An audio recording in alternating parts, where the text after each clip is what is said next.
Hello and welcome, friends. Today's episode is about leadership, motivation and effective communication. Leadership is an important element of the directing function of management. Effective and accurate communication acts as an important factor to grow as an efficient and successful leader. To achieve professional success, managers must be effective and convincing communicators. It is important that managers and their teams must learn how to communicate perfectly, as this will not only help teams to complete their projects successfully but also enable organizations to achieve success and growth. The subject matter is Dr. Krishna Shankar Kusuma, who is presently working as Senior Assistant Professor at AJK Mass Communication Research Center of Jamia Millia University.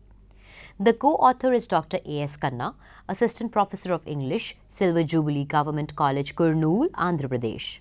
He has been teaching English for the last 14 years both at UG and PG levels, and I am Sakshi Mandwal.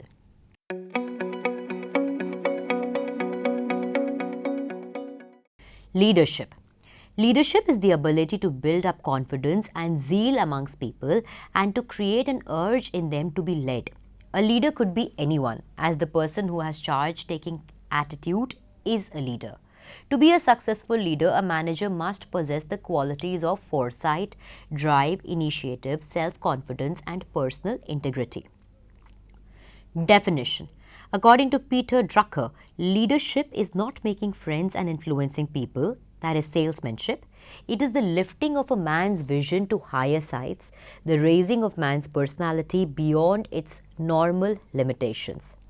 In the various definitions of leadership, the emphasis is on the capacity of an individual to influence and direct group effort towards the achievement of organizational goals. Thus, we can say that leadership is the practice of influence that stimulates subordinates or followers to do their best towards the achievement of desired goals.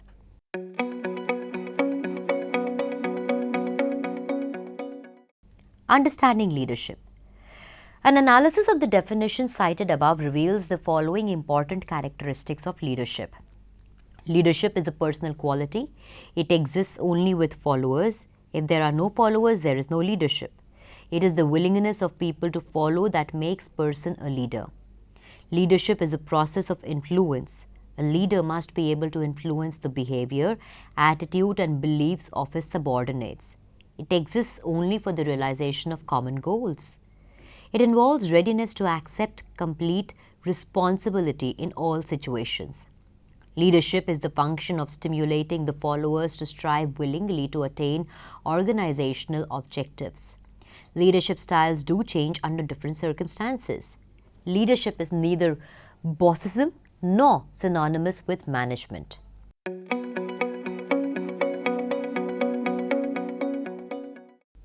Difference between leadership and management. From the above definitions and characteristics of leadership, it can be observed that leadership and management are not related, but they are not the same. Points of differences are: leadership is an important part of management. Management, thus, is a much broader term which includes leadership. It is in fact a process of planning, organizing, coordinating, directing, and controlling the activities of others. Leadership focuses on the top level, whereas management focuses on the lower levels. Leadership has followers, management does not have. The basic aim of leadership is to fulfill followers' needs. The main aim of management is to meet the organizational goals. Leadership emphasizes on the transformational aspect. Management, on the other hand, focuses on the transactional aspect.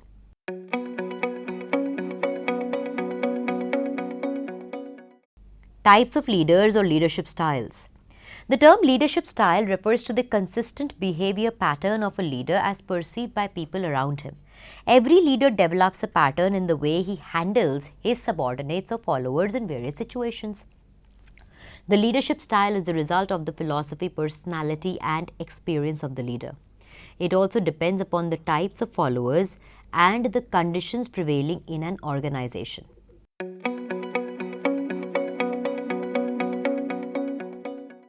Leadership style based on attitude and behavior. According to their attitude and behavior patterns, leaders are classified as under: Autocratic or authoritarian style leader, Laissez-faire or free-rein style leader, Democratic or participative style leader, Paternalistic style leader,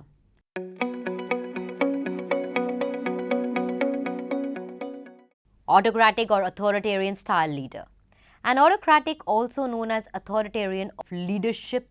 Under this style, the leader expects complete obedience from his subordinates and all decision-making power is centralized in the leader.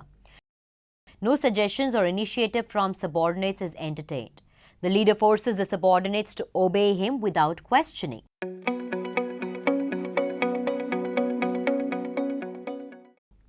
Laissez-faire or free-rein style leader. Under this type of leadership, maximum is allowed to subordinates. They are given free hand in deciding their own policies and methods and to make independent decisions. The leader provides help only when required by his subordinates, otherwise he does not interfere in their work. The style of leadership creates self-confidence in the workers and provides them an opportunity to develop their talents. But it may work under all situations with all the workers and under all situations.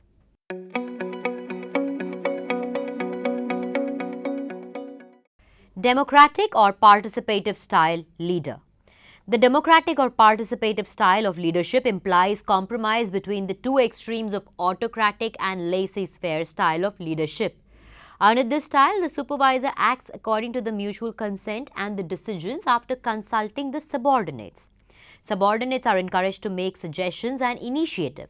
It provides necessary motivation to the workers by ensuring their participation. Mutual trust and confidence is also created, resulting in job on and improved morale of workers. It reduces the number of complaints, employees' grievances, industrial unrest and strikes. But this style of leadership may sometimes cause delay in decisions and lead to indiscipline in workers.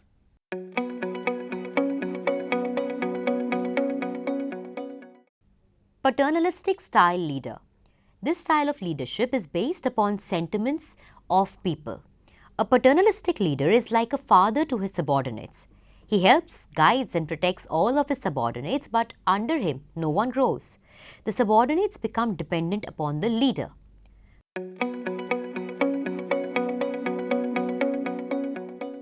Motivation. Every management tries to coordinate various factors of production in such a way that their contribution is maximum in achieving organizational goals. The performance of non-human factors like machines, etc. will depend upon the level of technology and the competence of those who use them. It is an important factor which encourages persons to give their best performance and help in reaching enterprise goals.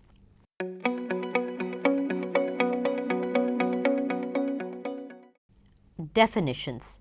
According to Vitals, motivation represents an unsatisfied need which creates a state of tension or disequilibrium, causing the individual to make a goal-directed pattern towards restoring a state of equilibrium by satisfying the need. According to Memoria, a willingness to expand energy to achieve a goal or reward. It is a force that activates dormant energies and sets in motion the action of the people. It is the function that kindles a burning passion for action among the human beings of an organization.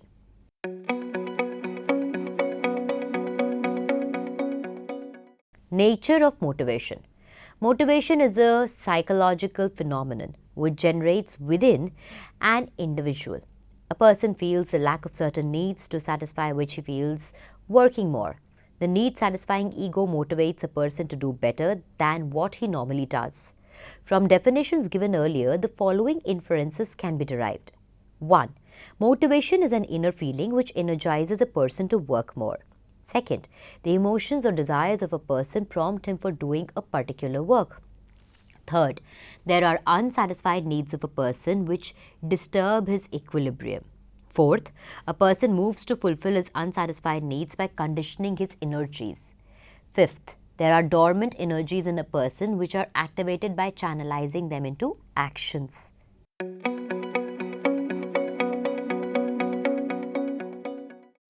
Types of motivation. There are two types of motivation: positive motivation, negative motivation. Positive motivation. Positive motivation or incentive motivation is based on reward. The workers are offered incentives for achieving the desired goals. The incentives may be in the shape of more pay, promotion, recognition of work, etc. According to Peter Drucker, the real and positive motivators are responsible for placement, high standard of performance, information adequate for self-control, and the participation of the worker as a responsible citizen in the plant community. Positive emotion is achieved by the cooperation of employees, and they have a feeling of happiness. Negative motivations. Negative motivation is based on force of fear. Fear causes employees to act in a certain way. The fear acts as a push mechanism. The employees don't willingly cooperate, rather they want to avoid the punishment.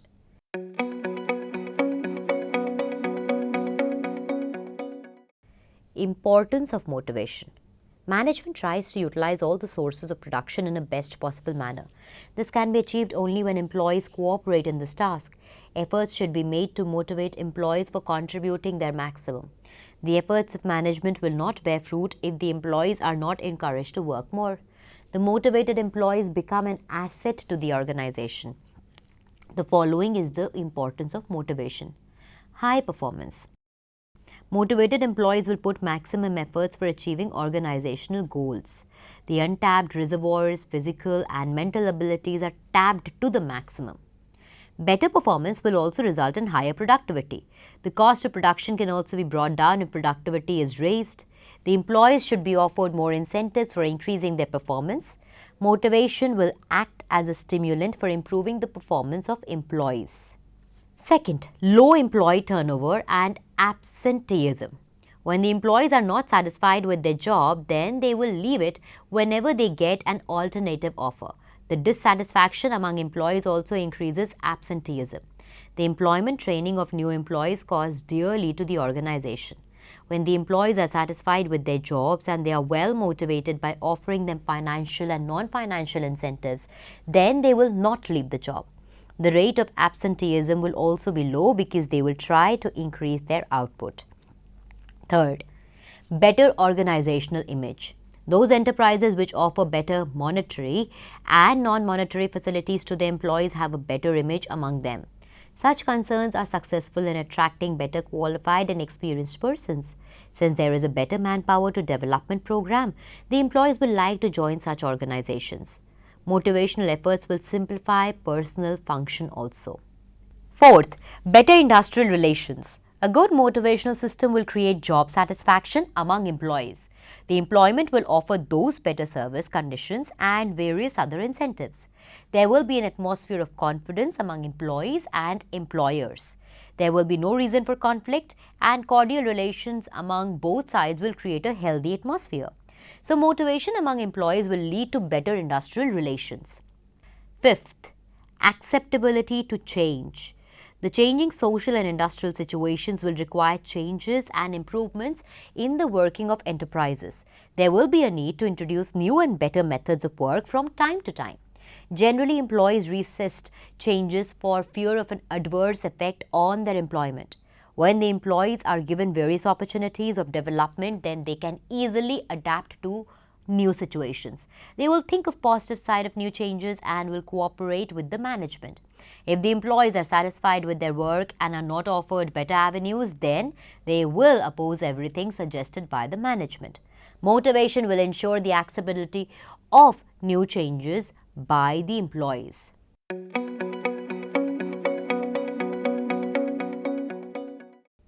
Communication. Good communication skills help to develop better understanding and beliefs among people, inspire them to follow the principles and values which their leader wants to inculcate in them. In the absence of good communication skills, a manager fails to achieve the goals set by him and by the organizations and makes him an ineffective leader. By interacting more efficiently with his team and colleagues, a manager can increase his potential and will be able to get work done by members of his team. According to a research on leadership, the trust is a factor which any individual wants to have before following anyone enthusiastically in any situation, whether it may be a battleground or meeting room, and want to get assured that the leader they are going to follow is truthful and ethical. In developing this trust factor, a leader must be able to share his vision with them by interacting with them. Hence, for effective leadership, effective communication serves as a significant ingredient.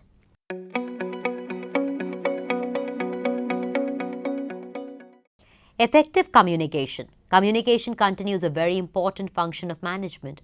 A leader is among one of the employees with exceptional skill set, and in one situation or another, he has potential to step forward to take charge and mentor others who lack experience and skill set, tries to inculcate skills by motivating them, and helps them in achieving their individual, team, and organizational targets. To become a great leader, one should be a great communicator. Definitions. In the opinion of Chester Bernard, the first executive function is to develop and maintain a system of communication. Further, he has called communication as the foundation of cooperative group activity. Norbert Wiener has rightly said that communication is the cement that binds organizations. Whether we are considering a church, a family, a scout troop, or a business enterprise, the transfer of information from one individual to another is absolutely essential. According to O'Donnell, the achievement of enterprise goals is of paramount importance, and the communication is one of the important tools available to the manager in seeking to attain them. In the words of George R. Terry, it serves as the lubricant fostering for the smooth operations of management process. The importance of communication can be judged from the following: basis of decision making and planning. Communication is essential for decision making and planning. It enables the management to secure information without which it may not be possible to take any decision. The quality of managerial decisions depends upon the quality of communication. Further, the decisions and plans of the management needs to be communicated to the subordinates. Without effective communication, it may not be possible to issue instructions to others. Effective communication helps in proper implementation of plans and policies of the management. Smooth and efficient working of an organization. In the words of George R. Terry, it serves as the lubricant fostering for the smooth operations of management process. Communication makes possible the smooth and efficient working of an enterprise. It is only through communication that the management changes and regulates the actions of the subordinates in the desired direction. Facilitates coordination. Management is the art of getting things done through others, and this objective of management cannot be achieved unless there is unity of purpose and harmony of effort. Communication through exchange of ideas and information helps to bring about unity of action in the pursuit of common purpose. It binds the people together and facilitates coordination. Increases managerial efficiency. Effective communication increases managerial efficiency. It is rightly said that nothing happens in management until communication takes place. The efficiency of manager depends upon his ability to communicate effectively with the members of his organization. It is only through communication that management conveys its goals and desires, issues instructions and orders, allocates jobs and responsibilities, and evaluates performance of subordinates. Promotes cooperation and industrial peace. Effective communication creates mutual understanding and trust among the members of the organization.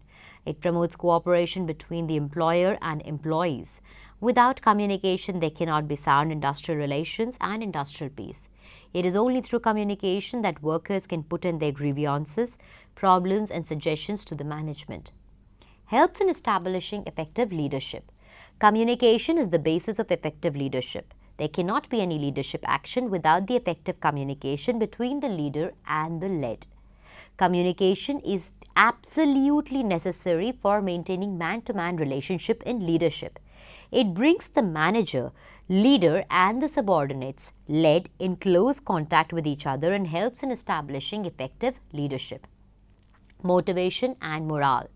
Communication is the means by which the behavior of the subordinates is modified and change is effected in their actions. Through communication, workers are motivated to achieve the goals of the enterprise and their morale is boosted. Although motivation comes from within, yet the manager can also motivate people by effective communication. For example, proper drafting of message, proper timing of communication and the way of communication, etc. Public relations. In the present business world, every business enterprise has to create and maintain a good corporate image in the society. It is only through communication that management can present a good corporate image to the outside world. Effective communication helps management in maintaining good relations with workers, customers, suppliers, shareholders, government, and community at large.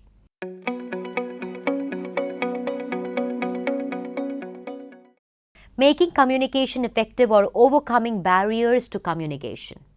Effective communication is a good business and very essential for the success of an organization. Communication takes place when one person transfers information and understanding to another person. An effective communication is one which is followed by the receiver of the message and his reaction or response is known to the sender. It is a two-way process. It may not be possible to achieve perfect communication, but the following steps may be taken to minimize barriers to communication and making it more effective. First, clarity and completeness. In order to communicate effectively, it is very essential to know the audience for whom the message is meant. The message to be conveyed must be absolutely clear in the mind of the communicator because if you do not understand an idea, you can never express it to someone. The message should be adequate and appropriate to the purpose of communication. The purpose of communication itself should be clearly defined. Second, proper language.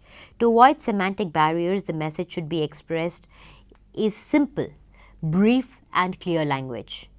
The words or symbols selected for conveying the message must be appropriate to the reference and understanding of the receiver. Sound organization structure. To make communication effective, the organizational structure must be sound and appropriate to the needs of the organization. Attempt must be made to shorten the distances to be traveled for conveying information. Orientation of employees. The employees should be oriented to understand the objectives, rules, policies, authorities, relationships and operations of enterprise. It will help to understand each other, minimize conflicts and distortion of messages. Empathic listening and avoid premature evaluation. To communicate effectively, one should be a good listener. Superiors should develop the habit of patient listening and avoid premature evaluation of communication from their subordinates. This encourages free flow of upward communication. Motivation and mutual confidence. The message to be communicated should be so designed as to motivate the receiver to influence his behavior to take the desired action. A sense of mutual trust and confidence must be generated to promote free flow of information.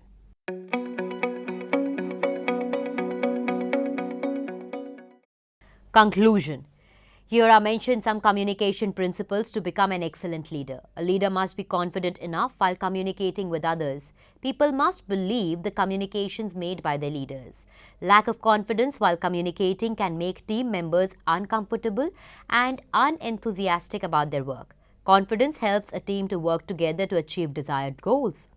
True leaders always have to communicate the rules clearly to his team and should follow those rules himself, which he expects to be followed by others, and must communicate indirectly to his team that he is capable enough to do what he expects from them. He must lead his team by setting examples himself.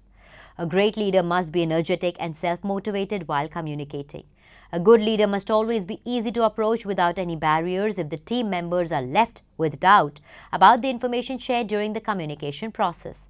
He should be readily available to his team and to other channels as well.